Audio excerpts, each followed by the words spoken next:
was called 10,000 times faster. And it was true when I submitted this topic.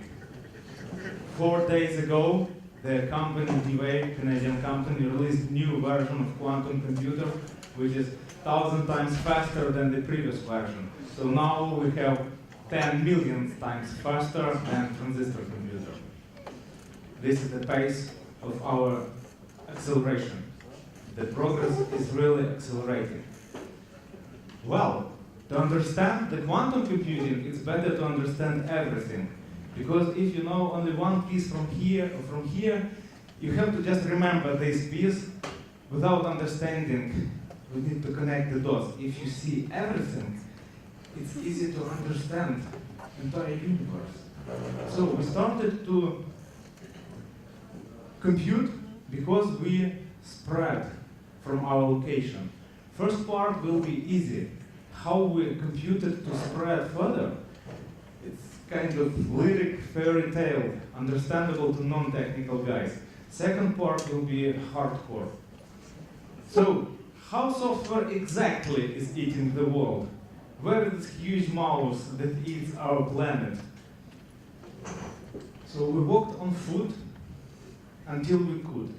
Then we domesticated animals, horses, and we rode horses, and we stopped at the water. To sail the water, we have to design ships, some geometry, algebra, wood, iron, also navigation by stars, by sun. And we invented wooden computing. Wooden computing abacus really could compute, slowly but really. And this first abacus was bigger than a man, smaller than a room. This is interesting. It's miniaturized to the desktop size. And we still have abacus in Africa, in China, Russia, maybe Ukraine. Then we invented metal computer, mechanical. Charles Babbage with his analytical engine. A lot of gears, a lot of muscle power to rotate them. And this mechanical computer was faster than wooden. And the first one was bigger than a man, smaller than a room. And it's miniaturized to a really small mechanical calculator, Kurta, really popular even 50 years ago, now very popular on eBay. Yes. Then we invented electromechanical computer. You don't need big muscles to rotate mechanical things, but the computer is still electromechanical. Konrad Zuse invented Z3. Bigger than a man, smaller than a room. And it's miniaturized down to desktop size. Something new happened. It started to maximize to Harvard Mark I, used in Manhattan experiment to detonate nuclear reaction. Then we invented first pure electronic computer, ENIAC. No more mechanical things. Bigger than a man, smaller than a room. And this computer on vacuum tubes miniaturized to desktop size. And it's also maximized to something big. By the way, miniaturization went really cool. The same module, smaller, smaller, and smaller. A lot of women in the industry, they wrote the code. I want those times to be back. So, it's also maximized to the big combat center. This is fast transistor computer, also fully electronic transistor. Actually, this is second, because the photo of the first is absent from the internet. It was bigger than a man, smaller than a room when it was invented. It's miniaturized to our wearables, mobile devices, spy devices, different medical devices in our bodies, and it's also maximized to huge data centers. This is a photo of real supercomputer called Tianhe 1A. 5 years ago, it was one of the best computers in the world. And there are metrics what they calculated. So, they calculated 110 billion individual atoms during 50,000 evolutions. It took 3 hours of our physical time, and they computed only 1/10 of nanosecond. Is 100 billion atoms a lot? 1 gram of iron has exactly 100 billion times more atoms than this computer did in 3 hours to calculate only 1/10 of nanosecond. Nature works differently. We could continue stack servers, we could stack GPUs, but we could not find billions of billions such computers to calculate only 1 gram of some material. How nature works? We just take this iron, we heat it, and it melted simultaneously. Nature calculates all relations between all those particles with some unknown way. So, here comes quantum computer. Bigger than a man, smaller than a room. You see the pattern? It's a new way of computing, and it's really taking off. This is a huge refrigerator. Cool for this room. And the chip is fixed at the end of this strange structure. It works in absolute vacuum, the absolute zero, minus 233 Celsius, 20 kelvins, and also shielded from Earth's magnetic field. What you need, just close the door, prepare a computer, offload your task, switch it on, switch it off. In less than 1 second, you have your computation done. What I did, personally, you could not find it anywhere on the internet. It's my personal research. So, I plotted it. I took the time scale horizontal, and vertically we have logarithmic scale, sizes in meters. 1 meter, 10 meters, 100 meters, kilometer, centimeter, millimeter, micrometer. And I plotted wooden computing, bigger than a man, smaller than a room, and miniaturized to desktop. Metal computing, mechanical, bigger than a man, smaller than a room, miniaturized. Electromechanical, also miniaturized and maximized. First electrical on vacuum tubes, miniaturized, maximized. First transistor chips, miniaturized and still miniaturizing, and maximized and still maximizing. And now we have quantum here. It will definitely maximize, maybe slightly miniaturized. And what we see here, just let's connect the dots. I see this is a tail, this is a body, this is a huge mouth, and this mouth means computing at each scale. And our planet Earth is going to be eaten by this dragon. Okay. This is how it looks. See the similarity? This huge mouse is exactly this one. This software dragon is eating our world. So computing will happen definitely at each scale, downstairs and upstairs. Really, to nanometer and up, far from Mars, really far from Mars. Because if you look at the patterns in the world, we see big similarity between cell, this is neuron, the neuron cell from our brain, and huge part of the universe, those white dots are not even galaxies, not stars. They are huge clusters of galaxies, and this even bigger cluster. So, natural way of computing is different. We have to look for it. And the long-term future of computing is extraction of computational power from physical universe. Each atom should compute. Quantum computing is breakthrough. It allows our 10 million times faster than transistor chips. But it's not the end. We will have molecular, we will have atomic. So let's use quantum today. Easy part ended. Now some hardcore. how to program the quantum computer. All right, it's like programming first transistor computer, assembler, registers, a lot of jumps. The program completed from go-to operators. It's like ENIAC, only 6 programmers in the world could program it. So it's difficult, it's a completely different way of computing. What's in the box? Cat. Who said cat? You're wrong. Yes. And is this cat alive or dead? We know. It's both. Yes, somebody else wrong. Both. This cat randomly could be killed, but we don't know until we open the box because of random nature. Look at this letter. It's in 2 states simultaneously, T and W. So this big box exactly is the quantum bit. It could be simultaneously up and down. And to allow it to be in 2 states, we must not observe it. No interference allowed.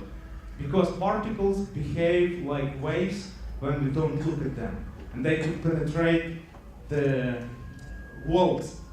When we look, we see the particle like kind of a ball. So this is the magic of quantum computer.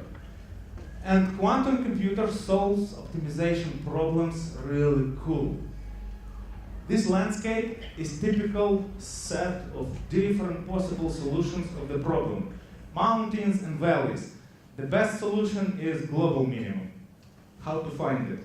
We have different algorithms like gradient descent. We could descend from here to here and start in local.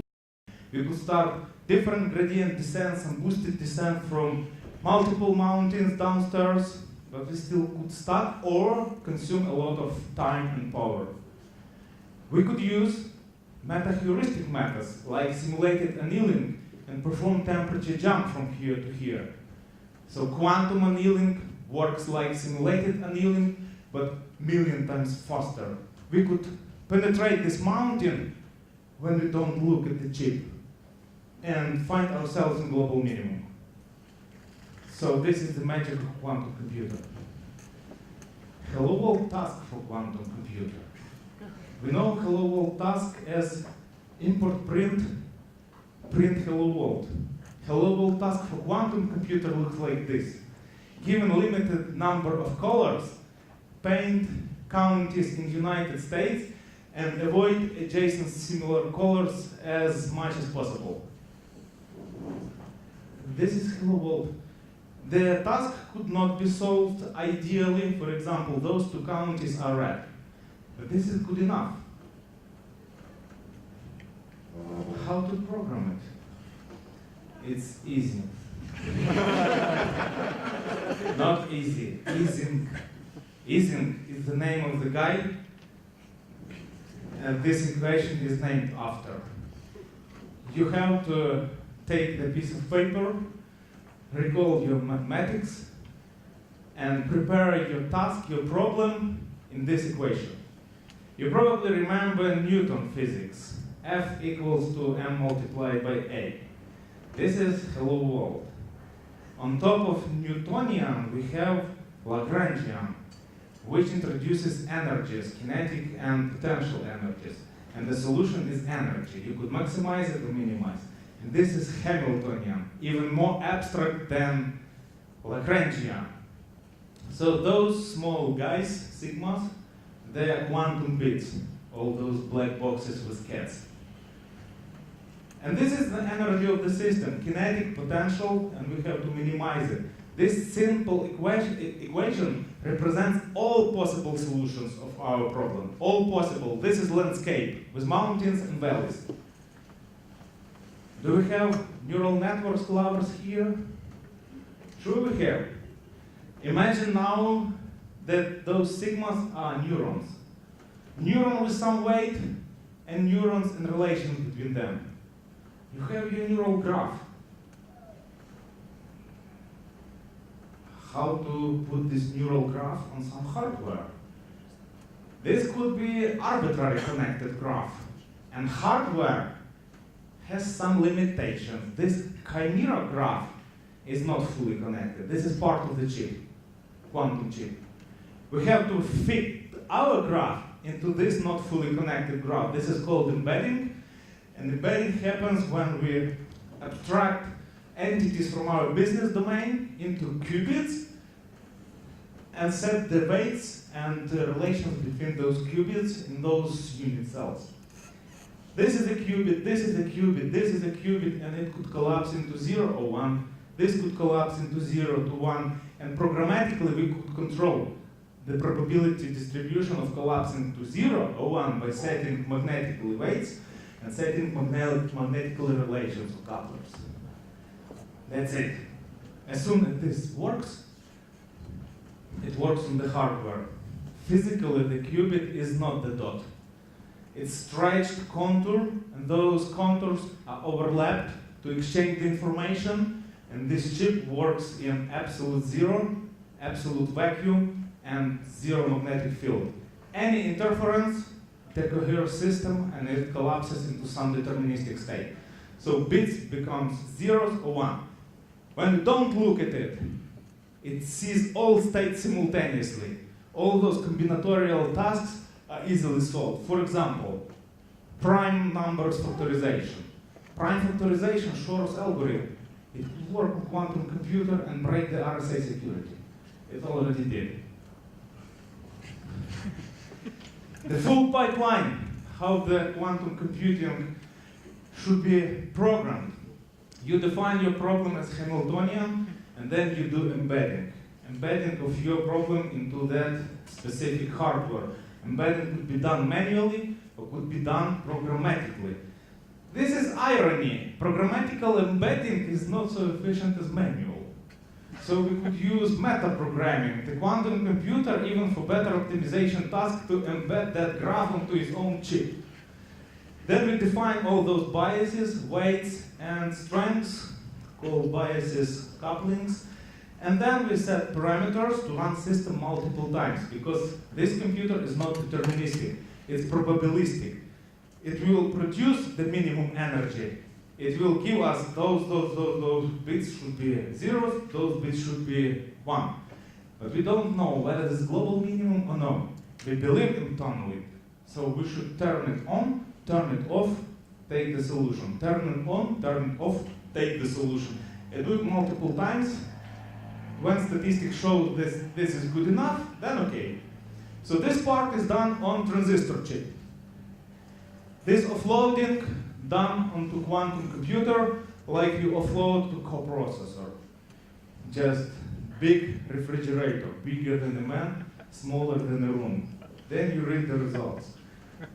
And this is a real code from the hello world sample. This is C. Could be Python, no problem. You see weights, you see some strength. This code translates into quantum machine instructions called QMI and sent to the quantum chip into that refrigerator. So we are here, and the pace is really fast. Quantum computers will take off faster than transistor computers did. So let's just use this breakthrough technology and move forward. Now let's talk questions. Into the mic, please.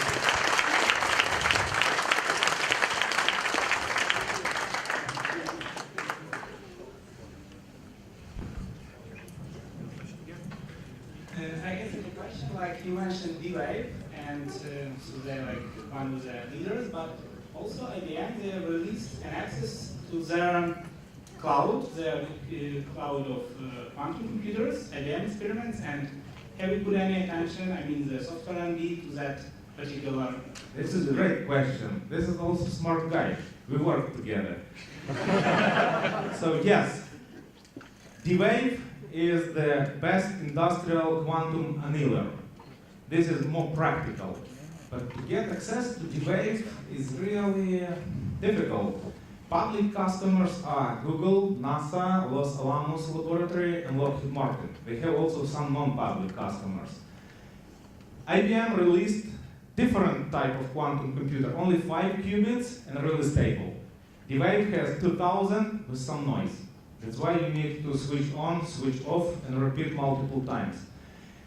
On the other hand, we have Australian guys, and I genuinely believe he is from Ukrainian ancestry. Andrew Zurak. They patented quantum chip on silicon, where all those silicon gates are replaced by quantum gates. And they could embed millions of qubits into standard sized chip. So, those guys will take off within 5 years. IBM already works, and we within SoftServe already had access to their 5 qubits. With D-Wave, it looks more practical. It already solves problems, some logistic problems, traveling salesman problems, some problems from bioinformatics, materials, simulations. So I selected the most practical because guys from this stream wanted some practical stuff. They didn't believe that quantum computers already here and those distances are shrinking. And 10 million times faster happened only 4 days ago. It was only 10,000 times faster from chips.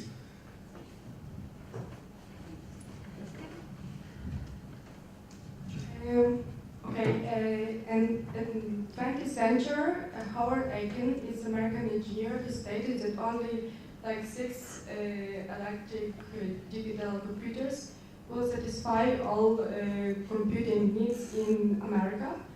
But how you think, will we ever have the amount of computing power that we need or want, or is it like a process that will never end? If each atom computes, then yes. Until each atom computes, then no. But to empower that power with the power to calculate, we also need some power. So, big data centers requires 3 megawatts easily. This refrigerator requires only 25 kilowatts.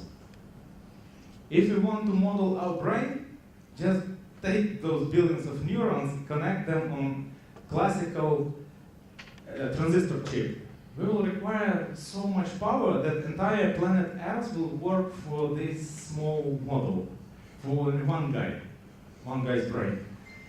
It's completely different nature of computing. Okay, that was wooden, the metal was better. This was transistor, the quantum will be better. They are not mutually exclusive because, as you saw, we have to prepare our task on transistor chips and then offload onto quantum. And we will continue after quantum as well.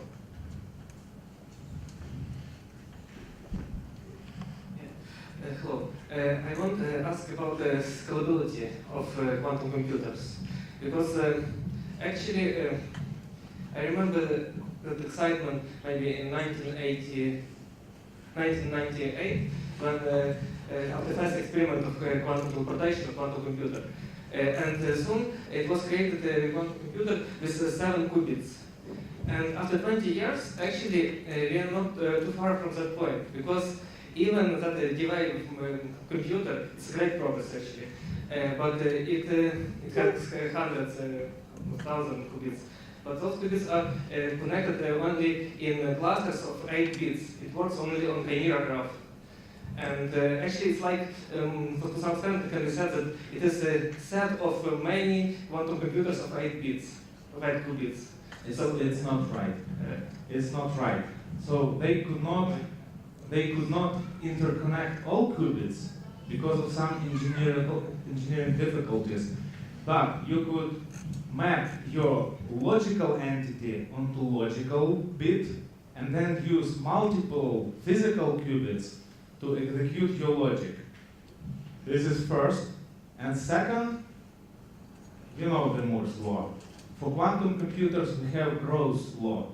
It's twice steeper than Moore's law in favor to bigger number of qubits. Okay, actually, I wanted to clarify because for sure algorithm, we need a true quantum computer with a very large number of true qubits. And I don't know some predictions when it will be possible, because of course there are papers, you mentioned 10,000 millions, because it's not exponential improvement, it's just constant. And in computer science, we constant, okay, it's great, because we have 10 millions, but it's not like 2 to exponential power of some number. Okay, 10 millions is for the same amount of data that we run in current data centers. When the data volumes will increase, we will have logarithmic gain. Logarithmic gain, so the more data, the more benefit from quantum computing. For Shor's algorithm, it allows quadratic gain, and RSA already cracked, and there is a list of new algorithms, many of them suggesting the longer key, public key, really kilobits, not just hundreds of bits. 33,000 bits as a key. So this is already proposed, and Google already thinking about new security algorithms embedded into Chrome browser. Actually, because it is not. Don't be greedy, please let others ask questions. Let others speak. Yura, you already spoke. Yeah, just one another question. Your prediction, what will happen when quantum computing meets cognitive computing? You start talking about that, but... Okay, no problem. We're calling Ising equation. In Ising equation, we abstract those sigmas into neurons. And this Ising equation shows all possible solutions, entire landscape. So if we want this machine to recognize something, we map that something to some energy, some number. It could be not absolute zero. It's exactly 351 because we need that number. And then we allow this machine to find the topology of the network to produce that number. So this machine could learn. So no problem. AI as well. So those machines will allow us in 4 industries. In materials, design, simulation, creation of new materials, chemical processes, in energy, climate simulation, in medicine, biomics, proteomics, and artificial intelligence itself. So just 4 big directions. If you work in either of those 4 directions, you're lucky guys. Energy, materials, medicine, and artificial intelligence. Yeah, Vasyl, I have one question. So you mentioned that there are only 6 people in the world who know how to program quantum computing, right? Quantum computers. No. Are you one? 6 people in the world who could be able to program ENIAC, Okay. fast, fully electronic computer. So are you one of them? No, but I know from the same news release from 4 days ago that T-Wave company that produces this most popular quantum computer preselected the group of programmers, chosen one, and they trained them to program this refrigerator. So are you going to be one of them in the future? No. Thank you very much for your speech. It was very interesting, but my question is, how did you start with quantum computing? Okay, it's very easy. I lacked computational power. I wanted more computational power. So I looked to the nature, how the nature computes. And the nature computes differently. And there are research guys around the world who also have similar vision and who produce such computers. So I want to help them to build those machines. I would be outside of the team that Vitaly asked.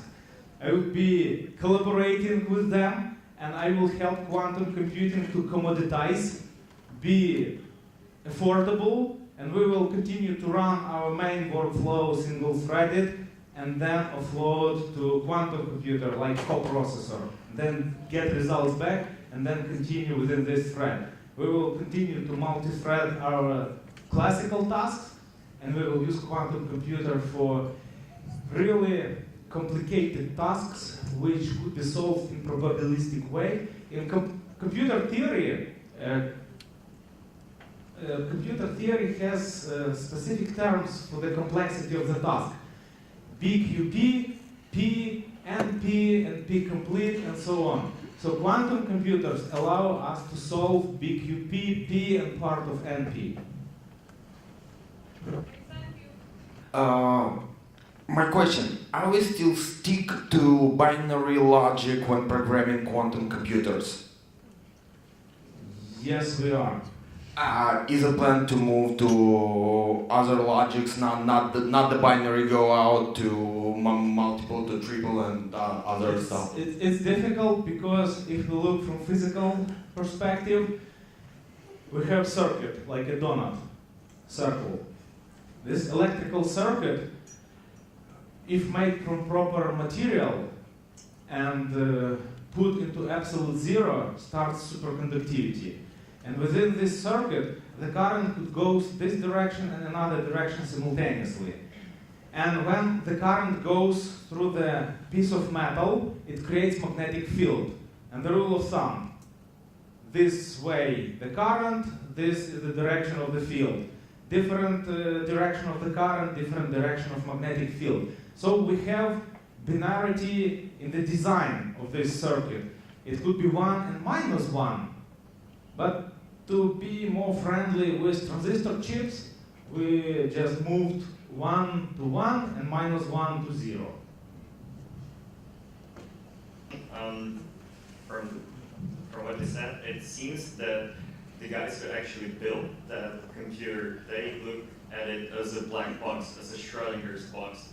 So do they actually know how it works, or do they just turn it off, on and off again, and then compare the results? So Schrödinger box is each individual qubit, 2,000 of them. And when we don't observe them interfere, read their state. Reading their state is interference. They work as waves. They simultaneously, with some probability in 0, some probability in 1, and you have ability to solve problems like 2 power 200. Really huge problems. And some qubits, physical bits, could remain physical. This damn bit was 1 and it remained 1 even in 0 temperature, 0 magnetic field in vacuum. Because some mobile phone rang in the different room. It prevented this qubit to enter the quantum state. So within 2,000 qubits, we have probability that many qubits are not in quantum states. That's why we have to repeat, don't look, don't interfere at all, and solve our problem within 1 second. Because usually after 1 second, system goes out of control, out of quantum state, and collapses into physical state. So the task should be solved really quick. And there is best practice how to solve quicker, even on quantum computer. If we have this landscape with big altitude, you need less iterations to solve, and you could fit within 1/10 of a second. If you have some flat landscape, you need probably more iterations, and you could require more than 1 second. System will collapse in the middle of your evolution. Vasyl, one question about applicability. So currently, quantum computers are somewhere far away, in some laboratories, in some fridges, and so on. When can we start using them like directly? Have like Amazon quantum service? This is question A. And question B, like those having quantum chips in smartphones. Do you have any forecasts? I don't know about miniaturization to the pocket size, because you still need absolute zero or superconductivity in different state. For location, it doesn't matter. You could have remote access to anything, and we already had access to IBM refrigerator. We didn't have it to D-Wave.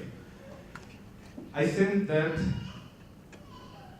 you could just plot exponentially adoption of all those recent type of transistor chips, For example, we had classical chips for a while.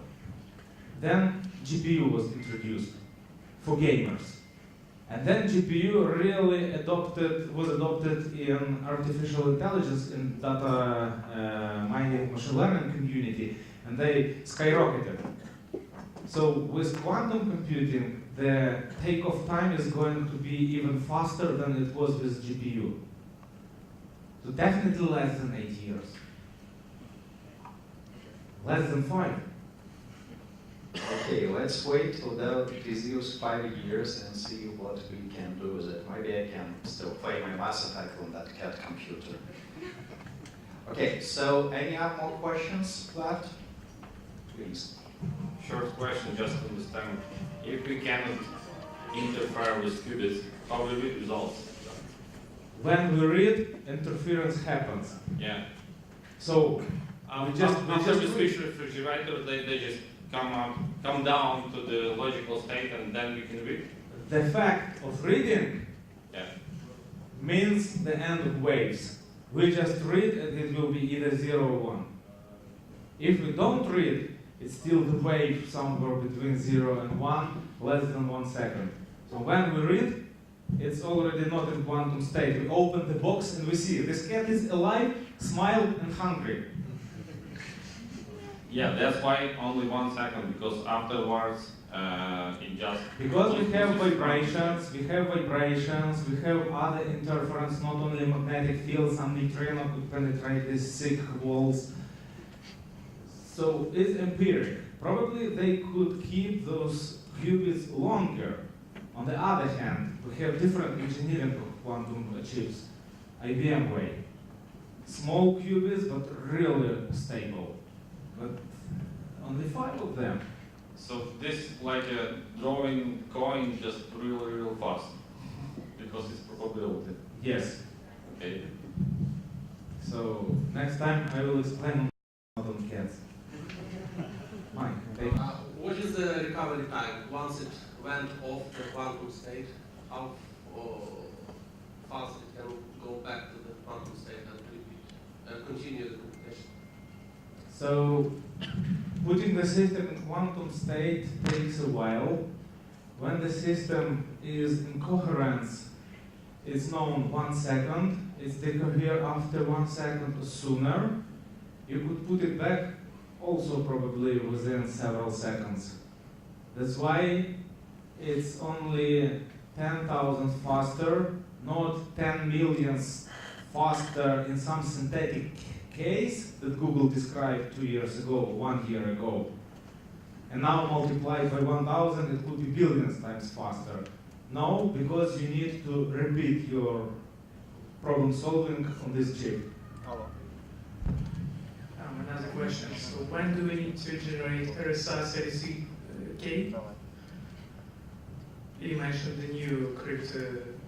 There are dozens of other algorithms which are called post-quantum security or post-quantum cryptography. We will have just other types of algorithms because quantum machines solve only few or several classes of problems very efficiently. There are other algorithms which just could not be mapped to that easy.